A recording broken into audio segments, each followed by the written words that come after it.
Welcome back to the Mountain Takes. I'm Isaac. 2 stories today, 2 mountains, and 2 women who walked into this thinking their job title back home meant something up here. It didn't. What's strange is that neither of their deaths happened the way you'd expect. No dramatic fall, no avalanche, nothing cinematic. Just a long, quiet series of decisions that the mountain was patiently waiting to collect on. Stick around for both, because the second one gets worse than the first.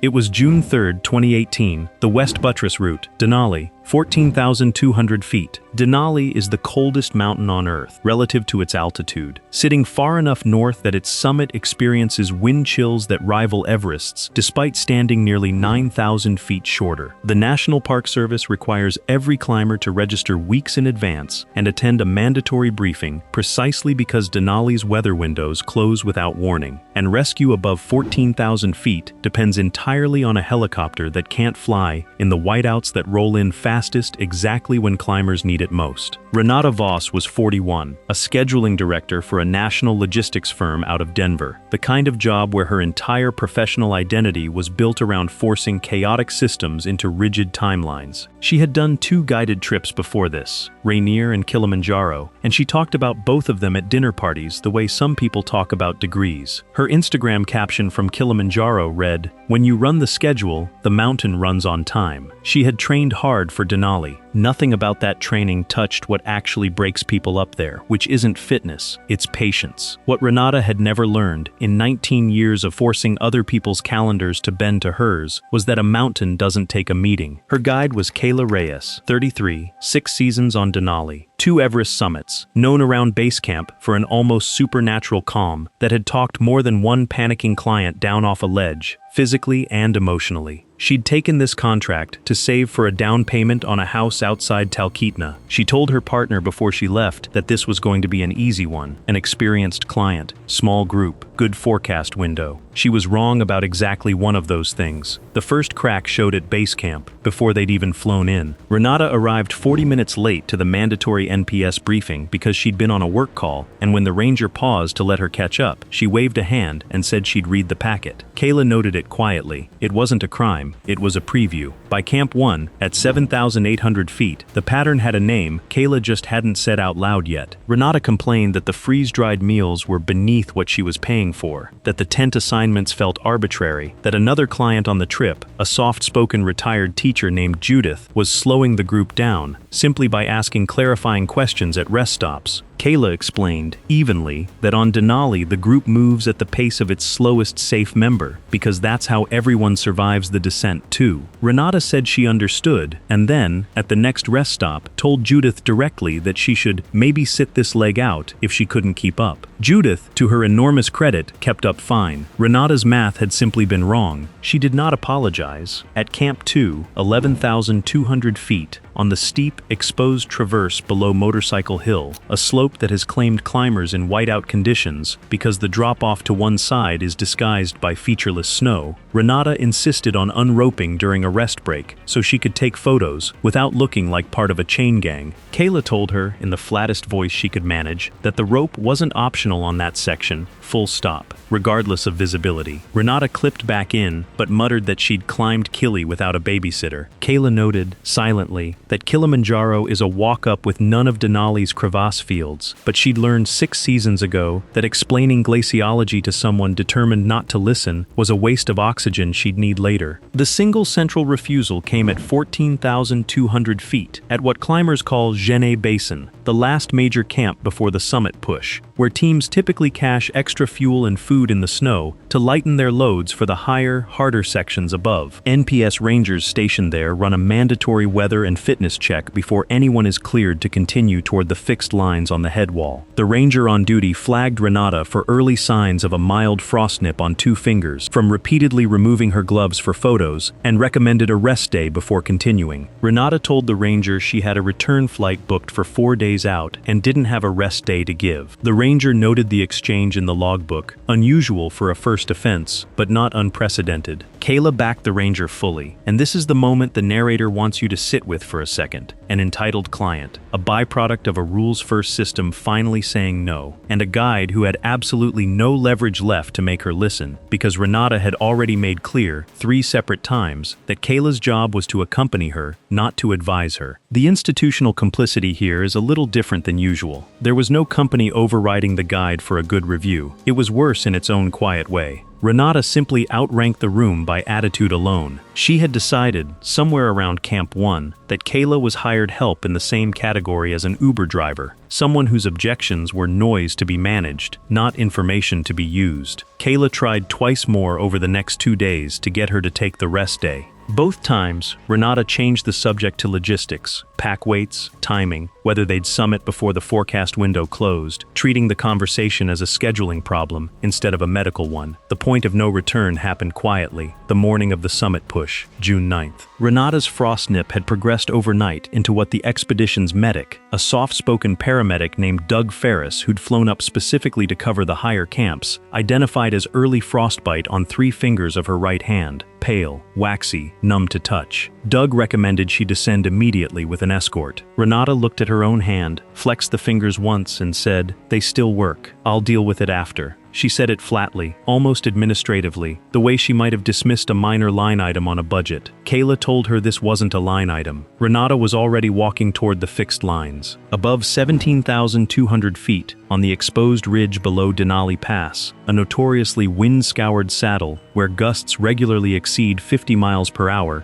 and where more Denali deaths have occurred than almost any other single point on the mountain, the frostbite had spread into her hand fully, and Renata's grip on her ice axe had become unreliable enough that Kayla insisted on shortening the rope between them and taking the lead. For the first time in 6 days, Ranata didn't argue. She'd stopped talking almost entirely by then, which Kayla, with 6 seasons of pattern recognition, understood immediately as far more dangerous than the arguing had ever been. At 19,400 feet, roughly 900 feet below the true summit, Ranata sat down in the snow without warning and said she needed 5 minutes. Kayla checked her pulse oximeter, 71%, severely hypoxic for the altitude, consistent with early high-altitude cerebral edema layering on top of the deepening frostbite. Kayla made the call immediately. No summit, full descent, radio to base camp for a possible short-haul helicopter extraction if the weather held. The weather did not hold. A whiteout rolled in within 40 minutes, grounding any possible air rescue, and Kayla was left doing what 6 seasons on this mountain had trained her for, getting an increasingly confused, increasingly uncooperative client down a fixed line in zero visibility. Alone, because the other 2 clients in the party had already descended a day earlier with a second guide. They made it to 17,200 feet before Ranata stopped responding to voice commands entirely. Kayla radioed for support from a nearby NPS ranger patrol, and 2 rangers reached her position within the hour, but a carry-down from that altitude in whiteout conditions took the rest of the day. Ranata was pronounced dead at Camp 4, 17,200 feet, at 6:52 p.m. on June 9th. Cause of death listed as HACE, complicated by severe frostbite and exposure. The kind of ending that reads, on paper, like a checklist of every warning she'd waved off individually, stacked one on top of the other, until there was nothing left to wave off. Kayla flew home to Talkeetna 9 days later than planned. She got the house anyway. She still guides Denali every June. She still tells new clients on day 1, evenly and without much emotion, that the rope isn't a suggestion, and that when a guide says rest day, there is no version of a return flight that outranks that sentence. Most of them listen. Ranata is the one story she tells when someone doesn't.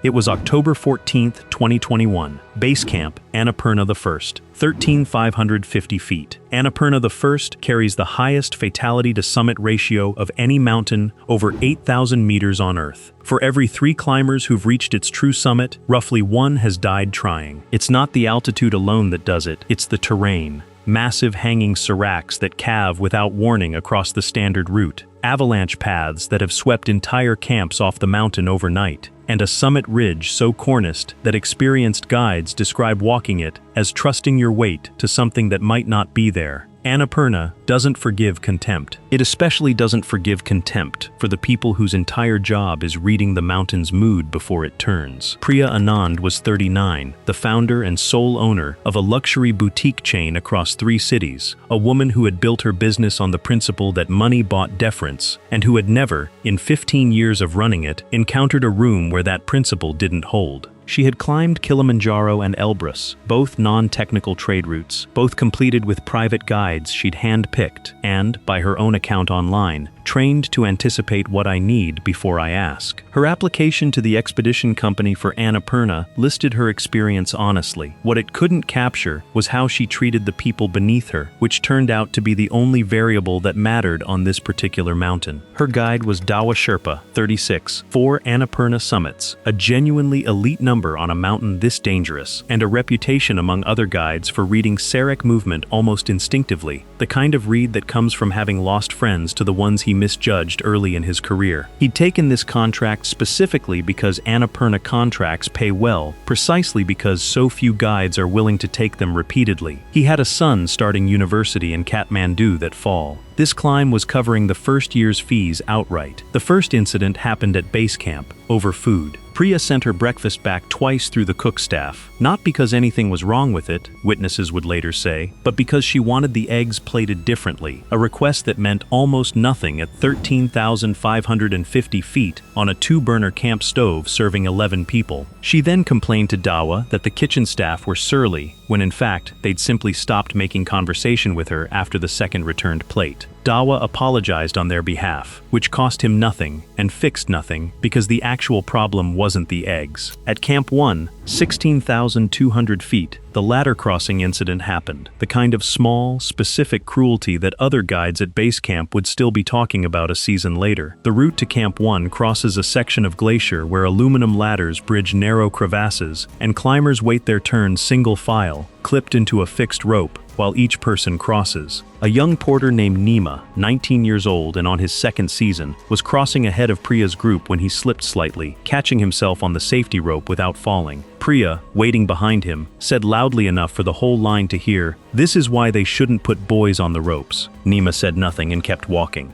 Dawa, standing close enough to hear it, later told a fellow guide it was the first time in 4 seasons he'd wanted to say something back to a client and physically stopped himself. At Camp 2, 19,500 feet, beneath the looming ice cliffs that give this section of the route its grim nickname among guides, the bowling alley, for how frequently Sarek Fall sweeps straight through the tent sites below, Priya insisted on an extra rest day purely for her own comfort, despite a forecast showing a narrowing weather window. Dawa explained that every day spent in the bowling alley was a day of exposure to falling ice, and that the standard practice was to move through this section as quickly as safely possible, not linger in it. Priya said she'd paid for a 5-star experience, not a race, and stayed in her tent the extra day regardless of what Dawa recommended. Nothing fell that day. It was, in the narrator's plain estimation, luck, not vindication, though Priya would tell people afterward that her instincts had been right. Here's the central refusal, the one point of failure the entire story turns on. At Camp 3, 22,800 feet, with a Sarek collapse audible in the distance overnight, a sound other climbers on the mountain described as like thunder that doesn't stop. Dawa made the call, alongside 2 other lead guides on the mountain that season, to abandon the summit push entirely and descend. The seismic and visual signs, he explained to Priya directly, suggested the upper icefall was destabilizing faster than the forecast window justified continuing through. Priya refused. She told Dawa she hadn't spent 6 figures and 3 years of planning to turn around because of one guide's gut feeling, and that if he wasn't willing to continue, she'd find someone in camp who was. This is the moment, and there's no way to soften it. She fired him, not formally, not through the company, just directly, to his face. At 22,800 feet, telling him his services were no longer required, and that she'd continue with a Nepali climbing sirdar from a neighboring expedition she'd befriended over the previous week. A competent but far less experienced man named Tenzing who, by his own later account to investigators, felt he couldn't refuse a paying foreign client asking directly for help, even against his own better judgment. Dawa radioed base camp immediately to report the dismissal, exactly as protocol required, and was told, exactly as protocol required, that a client cannot compel a guide's employment against company policy, but also cannot be physically prevented from leaving camp with someone else entirely outside that company's authority. There was, in the plainest terms, nothing anyone at base camp could actually do once Priya walked out of Dawa's tent that morning. She and Tenzing left Camp 3 at 4 a.m. the next day, into conditions that 2 other expeditions on the mountain had already independently decided to sit out. Dawa watched them go from the edge of camp and radioed a position report every hour, the only thing left within his power to do. At 6:40 a.m., roughly 300 vertical feet above Camp 3, a serac the size of a small building calved off the upper icefall without warning, sending a debris avalanche directly across the route Priya and Tenzing were climbing. 2 other guides on a nearby fixed line, roped to a separate expedition, witnessed it from a safe distance and radioed immediately. There was no dramatic rescue attempt to describe, because there was nothing left to rescue toward. The debris field covered the route in a swath nearly 200 meters wide, and neither climber's position was recoverable that day, or, ultimately, at all. Nepal's Mountaineering Department later confirmed both deaths based on witness testimony and the absence of any radio contact following the event, consistent with instantaneous burial. Dawa gave a statement to the department 3 days later, at their request, laying out the timeline plainly, without editorializing. He didn't need to editorialize. The timeline did that on its own. A client who had spent an entire expedition treating expertise as a service she could opt out of when it became inconvenient, opting out of it one final time, at the one moment on the entire mountain where that expertise was the only thing standing between her and the ice above. He flew home to Kathmandu 2 weeks later. His son started university that fall, tuition paid in full. He hasn't spoken publicly about Priya since, except once, to a younger guide who asked him what he'd have done differently. He said there wasn't anything left to do differently by Camp 3. The mistake, he said, had already been made back at breakfast, the first time she decided the people serving her weren't worth listening to. Everything after that was just the mountain finishing a sentence she'd started herself.